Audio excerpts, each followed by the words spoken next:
నమస్తే, welcome to our channel. Tarot reader Sreeja గారు ఉన్నారు, వారితో మాట్లాడదాం. నమస్తే శ్రీజ గారు. నమస్తే అండి. శ్రీజ గారు, మీరు ఇంటర్నేషనల్ సర్టిఫైడ్ టారెట్ రీడర్ కదా. సో అంటే మీరు ఆల్ ఓవర్ వరల్డ్ మీకు క్లయింట్స్ ఉంటూ ఉంటారు, వాళ్ళతో మీరు మాట్లాడుతూ ఉంటారు. అటువంటిప్పుడు అంటే మన ట్రెడిషనల్ కి వాళ్ళ ట్రెడిషన్ కి కంపల్సరీ డిఫరెన్స్ అనేది కామన్ కదా. సో అంటే మన ట్రెడిషనల్ గురించి మీరు ఇప్పుడు చెప్తూ ఉంటే మీరు మాట్లాడుతూ ఉంటారు కదా, అటువంటిప్పుడు వాళ్ళు ఎలా రియాక్ట్ అవుతారు? అలాగే అసలు నార్మల్ గా మీతో మాట్లాడేటప్పుడు మీరు వాళ్ళ నుంచి ఏం గమనించారు? కొన్ని అంశాలు చెప్పండి. యాక్చువల్ గా అయితే వాళ్ళల్లో మెచ్చుకోవాల్సిన విషయాలు 100% ఉంటాయి. ఓకే, ఏదో కొన్ని నచ్చవు, అది 10% ఉంటది, కామన్ గా ఉంటది. కానీ అంటే మనం చెప్పాలనుకుంటే గనక 90% పాజిటివ్ విషయాలే ఉంటాయి వాళ్ళ దగ్గర. ఒకటి, బాగా కష్టపడతారు. ఆ విషయాన్ని పక్కన పెట్టేస్తే స్పిరిచువాలిటీ అంటే ఈక్వాలిటీ అని చెప్పి నమ్ముతారు. నిజంగా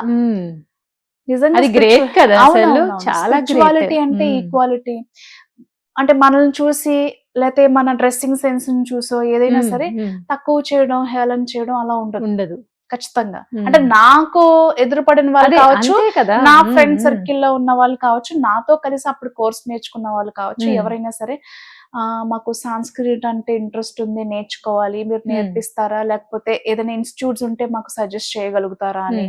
లేకపోతే ఇండియాలో డిఫరెంట్ టైప్స్ ఆఫ్ కల్చర్స్ ఉంటాయి, ట్రెడిషన్స్ ఉంటాయి, మతాలు ఉంటాయి, కులాలు ఉంటాయి.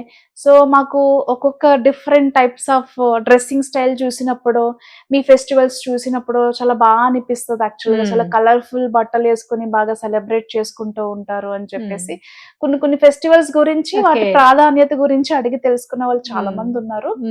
అలాగే నాకే చాలా ఆశ్చర్యం అనిపించింది ఏంటంటే, ఇండియాలో ఇప్పుడు క్రిస్టియన్స్ కానివ్వండి, లేకపోతే ఇతర మతాల వాళ్ళు కానివ్వండి, ఎవరైనా సరే, ఒక పాట కూడా ఉంది రీసెంట్ డేస్ లో, రాధా మనోహర్ దాస్ గారు దాని మీద స్పందించారు కూడా. అదే రాయారప్ప మొక్క వద్దు, చెట్టు పుట్ట కొలవద్దు అనే ఒక సాంగ్ ఉంది, అది క్రిస్టియన్ సాంగ్. ఆయన దాని మీద స్పందించారు కూడా. ఇప్పుడు రాయని రప్పని లేకపోతే చెట్టుని పుట్టని మొక్కద్దని చెప్తున్నారు వాళ్ళు. మన ధర్మం ఏం చెప్తుంది? మనం రాయిని, ప్రతి రాయి దగ్గర నుంచి, పుట్ట దగ్గర నుంచి, చెట్టు దగ్గర నుంచి, మనిషి దగ్గర నుంచి, జీవి దగ్గర నుంచి, ప్రతి ఒక్కరిలో మనం ఏం చూస్తాము? భగవంతుడిని చూస్తాం, సాక్షాత్తు భగవత్ స్వరూపంగా భావిస్తాం. నా ధర్మం ఏం చెప్తుంది? అది చెప్తుంది. నువ్వేం చెప్తున్నావు? అక్కడే డిఫరెన్స్ అనేది తెలిసిపోతుంది. అందరినీ సమానంగా చూడాలి, అందరూ సమానమే, సమానమైన భావన మనకు ఉండాలి, అందరినీ కలుపుకుని ముందుకు వెళ్ళాలి, అలాగే అందరినీ మనం ఆదరించాలి అనేది ధర్మం చెప్తుంది. అక్కడే మన గొప్పతనం ఏంటనేది తెలుస్తుంది యాక్చువల్ గా. సో వాళ్ళు ఇలాంటి విషయాలు నేర్చుకోవడానికి చాలా ఇంట్రెస్ట్ చూపిస్తారు. మనం ప్రసాదం పెడితే వద్దని చెప్పడం కానివ్వండి, ఏదైనా ఇది కాదు, మా దేవుడే గొప్ప, ఇలా చేయకండి, అలా చేయకండి, అలా ఏముండదు. మీరు నమ్మరు. నేను ఇక్కడ స్క్రీన్ లో మీరు చూడొచ్చు, వ్యూవర్స్ కూడా ఎవరైతే చూస్తున్నారో, ఇక్కడ ఈయన కేల్గ్రే మీరు పిక్చర్ లో చూస్తున్నారు కదా, ఆయన నా గురువు. ఆయన వాహేగురు మంత్ర జపం చేస్తారు, హరే కృష్ణ మంత్ర జపం చేస్తారు, లక్ష్మీదేవికి సంబంధించినవి. అలాగే ఇండియా వచ్చి ఆయన బెంగళూరులో యోగా మెడిటేషన్ నేర్చుకుని, ఆ మెడిటేషన్ మీద రేజ్ యువర్ వైబ్రేషన్ అనే బుక్ కూడా రాశాడు ఆయన.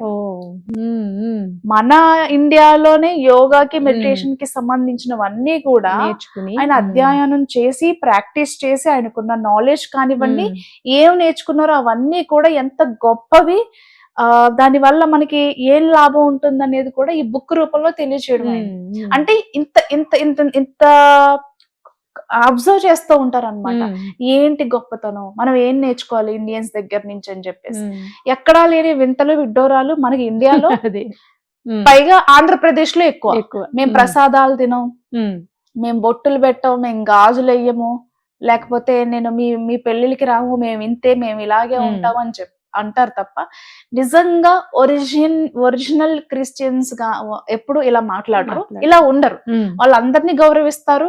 ఇండియన్స్ ని కానివ్వండి, మన ట్రెడిషన్స్ కానివ్వండి, నేర్చుకోవడానికో లేకపోతే కొన్ని మంచి విషయాలు వాళ్ళు ఏం నేర్చుకున్నారో ఇతరులకి చెప్పడానికో చాలా ఇంట్రెస్ట్ చూపిస్తూ ఉంటారు. ఆల్ ఓవర్ ద వరల్డ్, ప్రతి కంట్రీ నుంచి నేర్చుకున్న సబ్జెక్ట్స్ ద్వారా చాలా మంది ఫ్రెండ్స్ ఉన్నారు.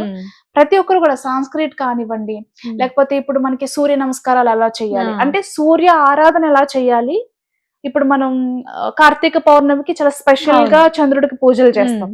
అలాగా ఎలిమెంటల్ కనెక్షన్, అంటే అగ్నిదేవుణ్ణి మనం ఎలా ఆరాధించాలి, చంద్రుణ్ణి మనం ఎలా ఆరాధించాలి, సంధ్యావందనం ఎలా చేయాలి, క్రిస్టియన్సే కదండి వాళ్ళు, ఇవన్నీ Catholics ఏ కదా, బాప్టిస్టులే కదా వాళ్ళు. ప్రతి ఒక్కరింట్లో మీరు నమ్మరు, సరస్వతీదేవి, వినాయకుడు, లక్ష్మీదేవి ఇక్కడ నుంచి వచ్చినప్పుడు వాళ్ళ కోర్సెస్ నేర్చుకున్నప్పుడు వాళ్ళతో పాటు విగ్రహాలు కొనుక్కొని తీసుకువెళ్ళి అక్కడ ప్రతిరోజు వాళ్ళ దీపం పెట్టలేరు కదా, క్యాండిల్స్ పెడతారు, ప్రసాదం పెడతారు, మంత్ర జపం చేస్తారు. మీరు నిజంగా చెప్తున్నానండి, ఇవన్నీ కూడా ఈ వ్యత్యాసాలు కానివ్వండి, ఈ విభేదాలు భేదాలు అన్ని ఇక్కడే, అది కూడా ఆంధ్రప్రదేశ్ లో ఎక్కువ.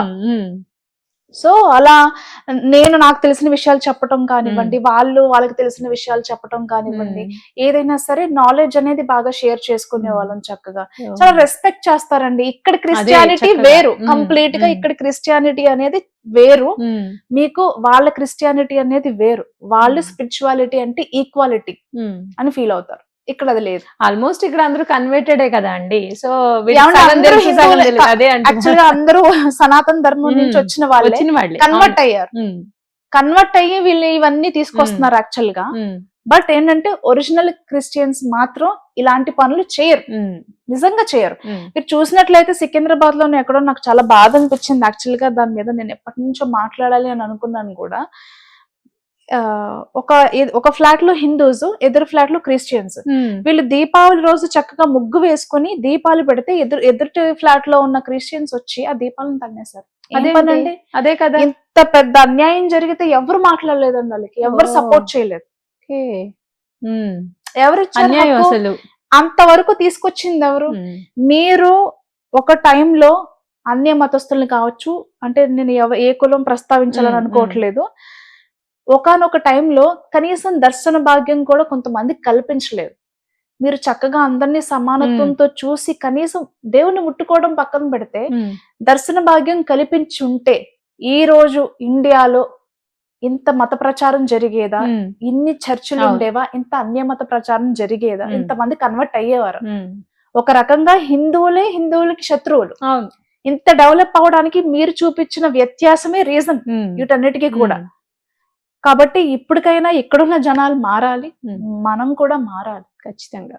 సో ఈ మార్పు అనేది వస్తే అందరిలోని కొంచెం ఆ భేద భావన అనేది తగ్గుతుంది ఖచ్చితంగా. థ్యాంక్ యూ అండి. Thank you so much.